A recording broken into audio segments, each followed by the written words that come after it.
Hello student, आज हम start करेंगे क्वेश्चन नंबर 11 का एक्सरसाइज 9.1 क्लास 10th। ओके, इससे पहले के हमने क्वेश्चन ऑलरेडी कर लिए हैं, आप उनको देख सकते हैं। अब देखो बच्चे, इसमें क्या है, a TV tower stands vertically on a bank of a canal, मतलब कि एक नहर के किनारे एक टावर, टीवी टावर स्टैंड है। ओके, आगे क्या लिखा है, from a point on the other bank directly opposite the tower, the angle of the elevation of the top of the tower is 60 degree.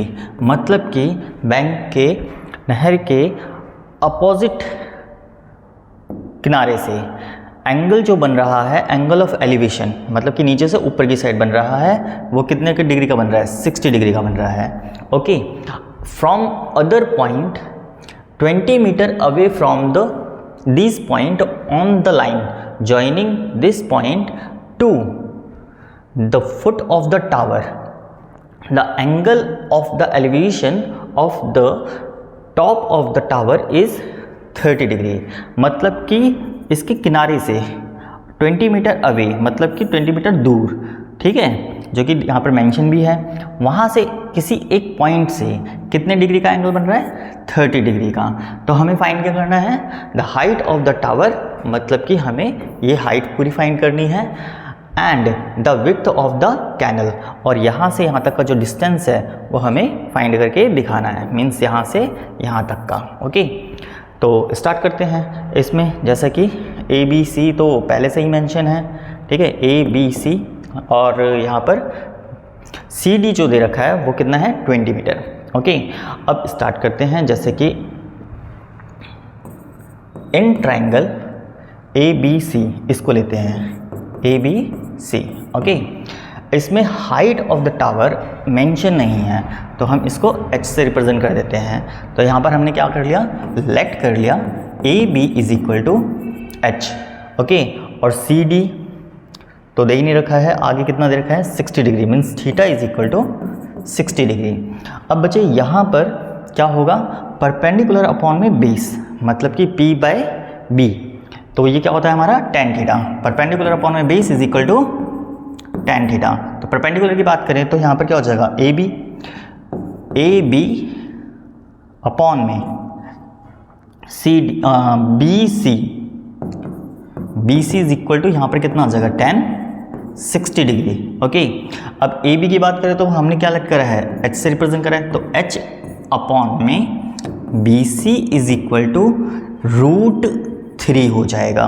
Okay, अब इसकी क्रॉस मल्टीप्लाई, इसको इधर ले आओ, इसको इधर ले जाओ, तो यहाँ पर हमारे पास आ जाएगा h अपॉन में √3 is equal to B C.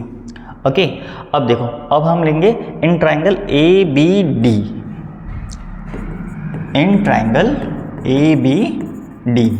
A B D में क्या है बच्चे, ये जो है ए बी तो हमने लेट ही कर रखा है, A B is equal to H से रिप्रेजेंट कर रखा है, लेकिन बी से लेके डी तक यहाँ पर क्या हो जाएगा, मतलब कि बी डी जो होगा, यहाँ पर इसको मैं x से रिप्रेजेंट कर देता हूँ, तो यहाँ पर क्या हो जाएगा, x प्लस ऑफ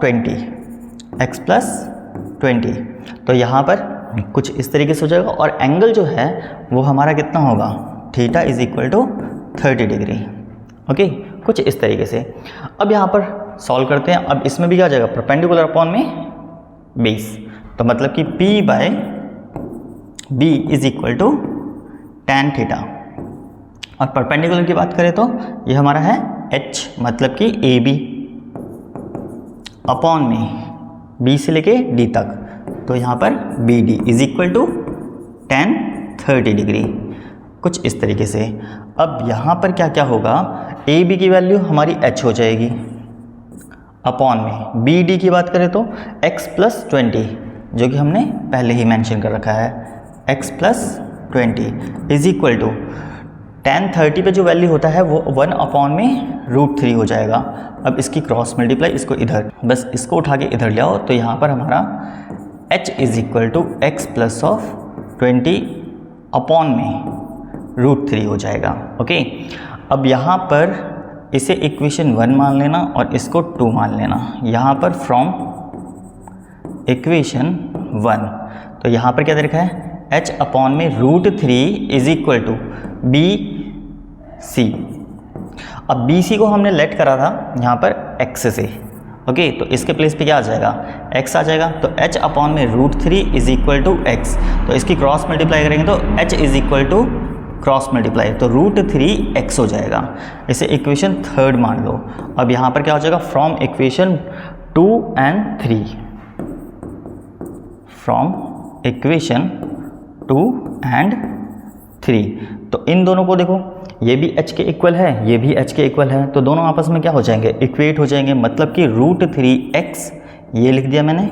अब यहाँ से क्या आ जाएगा, x प्लस ऑफ 20 अपॉन में √3, इसको क्रॉस मल्टीप्लाई करेंगे तो यहाँ पे कितना हो जाएगा, √3 3 हो जाएगा, ओके।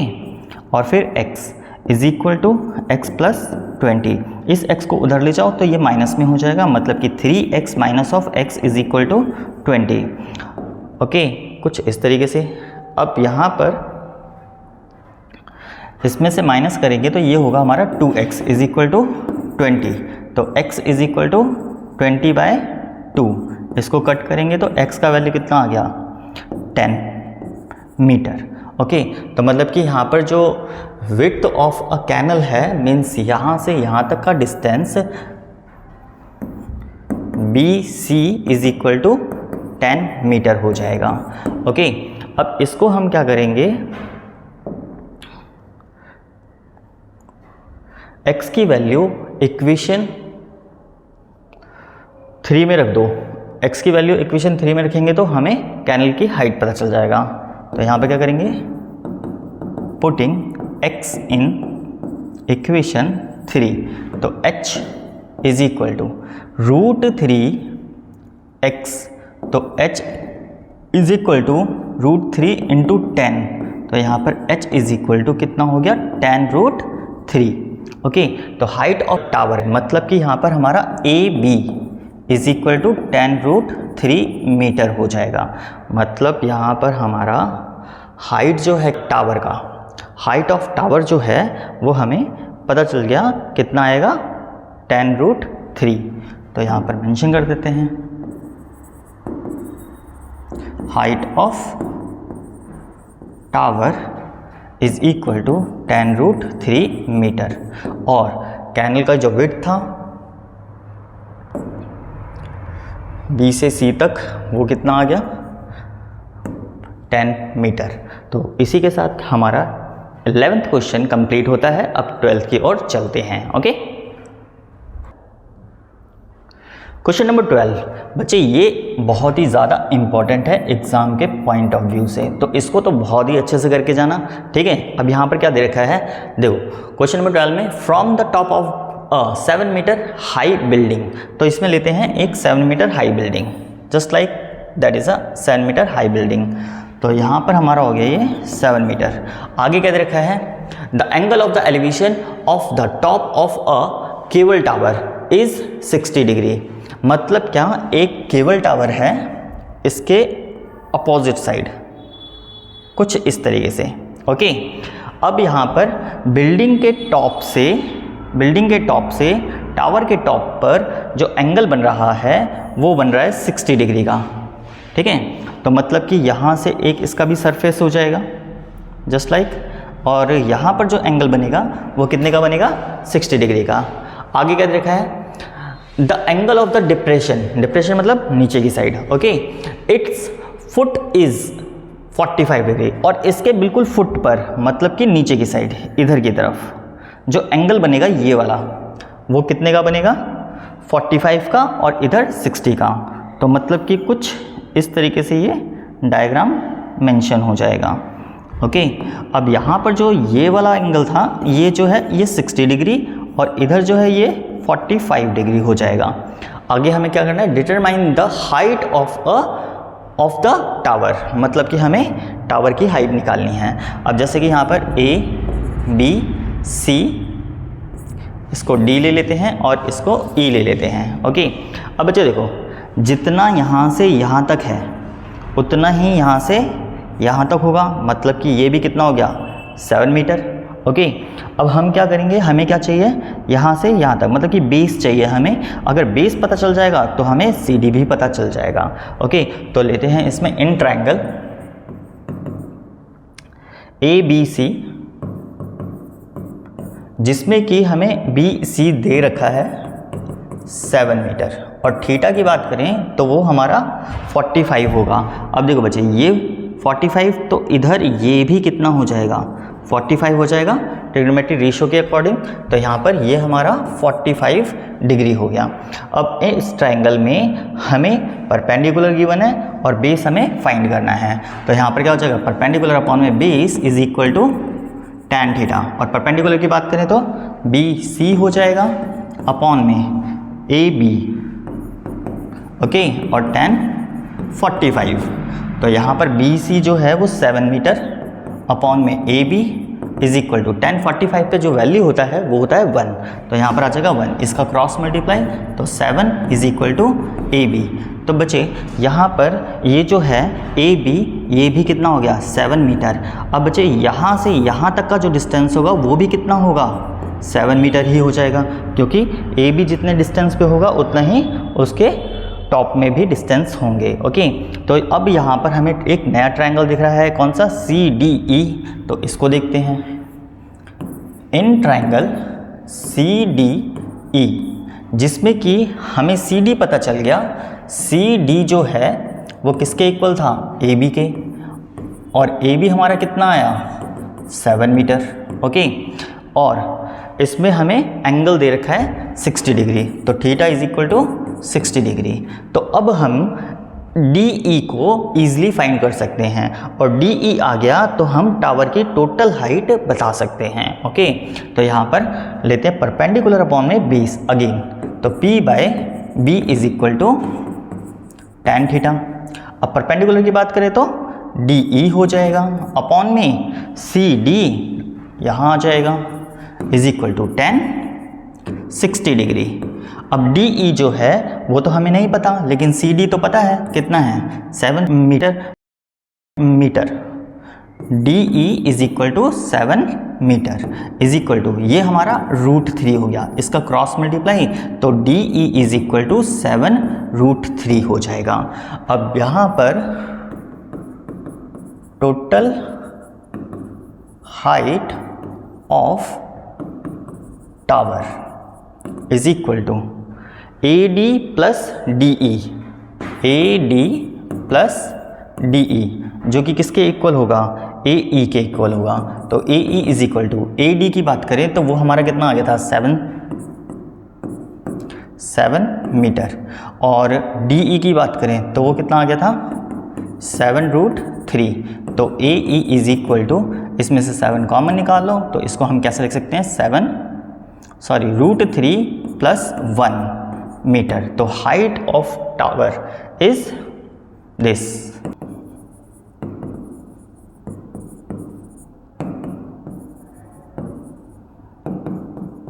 इज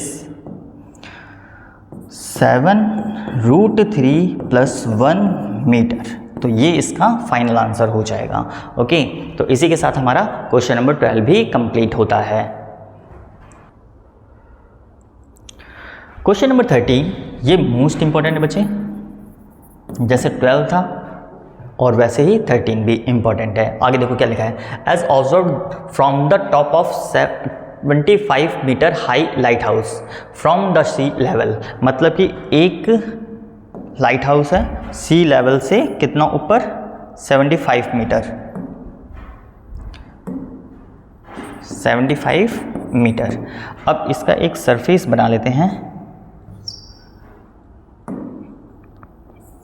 ये एक सरफेस हो गया सपोज, ठीक है।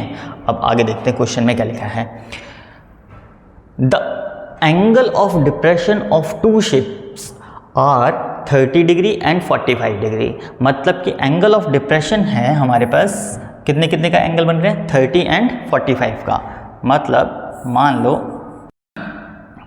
ये हो गया, यहाँ से एक शिप से जो एंगल बन रहा है वो 30 का, और दूसरा एंगल जो बन रहा है वो 45 का। मतलब कि यहाँ से यहाँ पर ये जो बना ये 30 का और ये जो बना ये 45 का। ओके, अब यहाँ से यहाँ तक 30 है तो इधर भी कितना होगा, 30 ही होगा। और यहाँ से यहाँ तक कितना है, 45, तो ये जो होगा ये हमारा 45 हो जाएगा। ओके, आगे क्या दे रखा है, if one ship is exactly behind the other on the same side of the light house. Light house के सेम साइड पर दो शिप्स हैं जो कि एक के पीछे दूसरा है। ओके, हमें क्या फाइंड करना है, find the distance between the two ships. मतलब हमें जो फाइंड करना है, यहाँ से यहाँ तक का डिस्टेंस फाइंड करना है। ओके, अब इसके नामकरण करते हैं, जैसे कि A, B, C और ये D हो जाएगा। और इसको मैं X से रिप्रेजेंट कर रहा हूँ।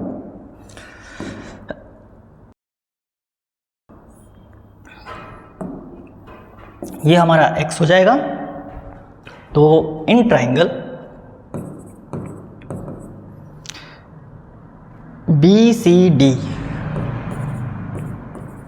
BCD में जो CD है वो कितना है, 75 मीटर। और हमने BC को X से रिप्रेजेंट कर दिया है, X मीटर। ओके, कुछ इस तरीके से।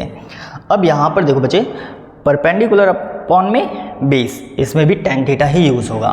तो P/B is equal to tan theta. Perpendicular की बात करें तो CD हो गया, अपॉन में बेस की बात करें तो BC हो गया, और tan यहाँ पर थीटा तो मेंशन ही नहीं करा, बताओ हद हो गई, जो कि कितना है, 45 है। ओके, तो यहाँ पर 45 हो जाएगा। ओके, अब यहाँ पर CD जो है वो 75 और BC हमने कितना माना है, X, तो यहाँ पर 1 tan 45 पे वैल्यू, इसका क्रॉस मल्टीप्लाई करेंगे तो 75 इज इक्वल टू X आ जाएगा। तो X का वैल्यू कितना, 75। अब नेक्स्ट देखते हैं, इन ट्राइंगल